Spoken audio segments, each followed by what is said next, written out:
So for this next step, we are going to use a stick blender, Immersion Blender. I learned this the hard way. You only want to do this for maybe 10 minutes at most. You want to give it a good and then let it go. And let it go.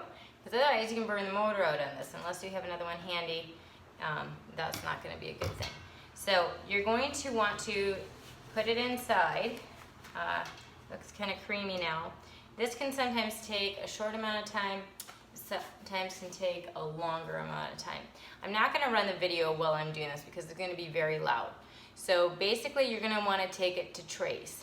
And trace is when you can find like a trail that follows your Immersion Blender or your spoon, whatever you're using, and then kind of disappears back into the liquid. But there's something that trails. I'll show you when we get there. I want to give you kind of a peek of what it looks like now that's starting to mix in. You know what? I forgot to tell you, put your mask back on and your goggles back on for this step. You don't want any splashing.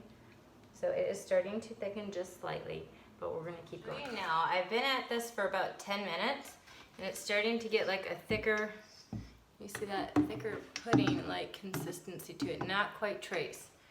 But this is where I like to add my essential oils. So I'm going to get my scent that I'm adding tonight, and a few things I want to cover when we're talking about scent. Again, not all essential oils or scents are created equal. Please get a good quality brand. Of course, I am for Young Livings. Tonight I'm going to use Citrus Fresh.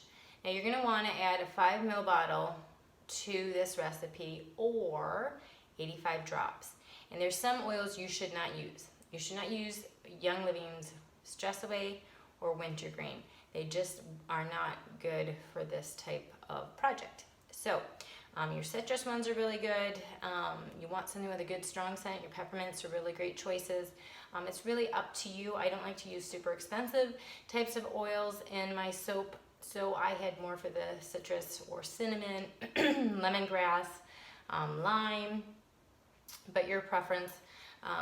That one, I always say that one wrong, but that one, or bergamot, those are really good in soap too. They're very strong smell. So again, 5 ml bottle, and you can even blend some of the scents if you like.